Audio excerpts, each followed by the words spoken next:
Shalom bien-aimés dans les Seigneurs, je me nomme Trésor de Jésus. Par la grâce de Dieu, je suis évangéliste. Au travers de cette vidéo, je vais vous parler pendant 7 minutes au sujet d'un thème qui s'intitule « Apprécier contre envier ». Soyez bénis pendant que vous suivez. Nous allons lire dans les livres de Philippiens chapitre 4, à partir du verset 8. Au reste, frères, que tout ce qui est vrai, tout ce qui est honorable, tout ce qui est juste, tout ce qui est pur, tout ce qui est aimable, tout ce qui mérite l'approbation, ce qui est vertueux et digne de louange, soit l'objet de vos pensées. Nous voyons que dans les Saintes Écritures, il nous est recommandé d'avoir à tout moment des pensées qui honorent Dieu, à tout moment des pensées propres, des pensées pures. Apprécier, c'est le fait d'estimer. C'est le fait d'estimer quelqu'un ou quelque chose. C'est le fait d'évaluer la valeur d'une personne ou d'un bien ou d'une chose. Tandis que envier, c'est le fait de désirer intensément posséder quelque chose qui est à autrui. On peut aussi envier une personne, c'est-à-dire désirer posséder une personne qui n'est pas à vous, qui n'est pas à votre portée. Par exemple, la femme d'un ami, la femme d'un frère. Et cela est un péché dans les Saintes Écritures. La Bible décrit les œuvres de la chair, et parmi les œuvres de la chair, dans les livres de Galates chapitre 5, le verset 20 à 22, la Bible décrit envier comme faisant partie des œuvres de la chair. Or, les œuvres de la chair empêchent la manifestation du Saint-Esprit dans nos vies.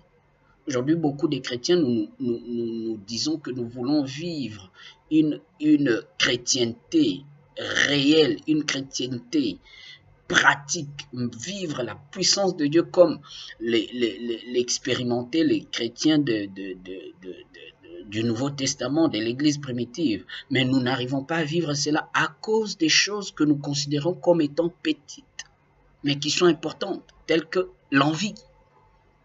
L'envie est un frein dans la manifestation de l'Esprit Saint dans nos vies. Nous souhaiterions entendre la voix de Dieu. Nous souhaiterions qu'il nous guide à tout moment, qu'il nous oriente au travers songe, au travers vision, au travers conviction intérieure, au travers intuition. Mais ces choses-là, bien-aimés, ne peuvent se manifester que si notre esprit est libre, libre des œuvres de la chair.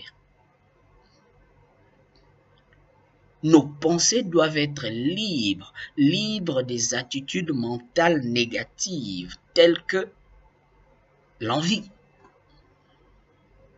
Tu peux dire à quelqu'un, « Ah, ta femme est charmante », tu t'arrêtes là. Mais il ne faut pas aller plus loin en pensée et en parole. Ta femme est charmante si je l'avais pour moi. Non, non, non. Pourquoi, frère? Tu peux dire à quelqu'un, ton mari est beau. Tu t'arrêtes là, ma sœur. Et non aller plus loin. Si ton mari est beau, s'il était mon mari. Non, non, c'est de l'envie. Et des fois même, quelqu'un peut le dire verbalement, ton mari est beau, mais elle s'était dans son cœur. Dans son cœur, elle dit, si elle était pour moi, si je le prenais pour moi. Tout ça, ce sont des choses qui empêchent la manifestation de l'Esprit Saint dans nos vies. Nous devons arriver à dire réellement ce que nous pensons et qui soit conforme à la parole de Dieu. Pour que nous arrivions à penser et à dire des choses vertueuses, des choses honorables, c'est clair. Nous devons demander l'aide du Saint-Esprit. Nous devons demander l'aide de Dieu pour qu'il nous purifie, pour qu'il nous débarrasse de l'envie. Certains parmi nous sont plongés dans l'occultisme, sont plongés dans le satanisme, sont plongés dans le fétichisme parce qu'ils ont désiré des choses que le Seigneur ne leur avait pas prédestinées. Ils sont allés toucher à la magie, au fétichisme, par envie. Ils voulaient être célèbres comme l'autre. Ils voulaient avoir l'argent comme l'autre. Ils voulaient avoir la promotion comme l'autre. Elle voulait être belle comme l'autre. Et au travers de cette envie, elle s'est fait initier à la sorcellerie. Elle s'est fait initier à la magie. Mes frères et sœurs, il est temps que nous pensons à nous contenter de ce que Dieu nous donne. Et nous lui demandions de nous faire accéder sur le plan professionnel, spirituel, matériel, financier, au niveau qu'il a prédestiné pour nous. Et non pas qu'il nous donne des choses comme il a donné aux autres. Non. Même de telles prières sont une envie. Prions.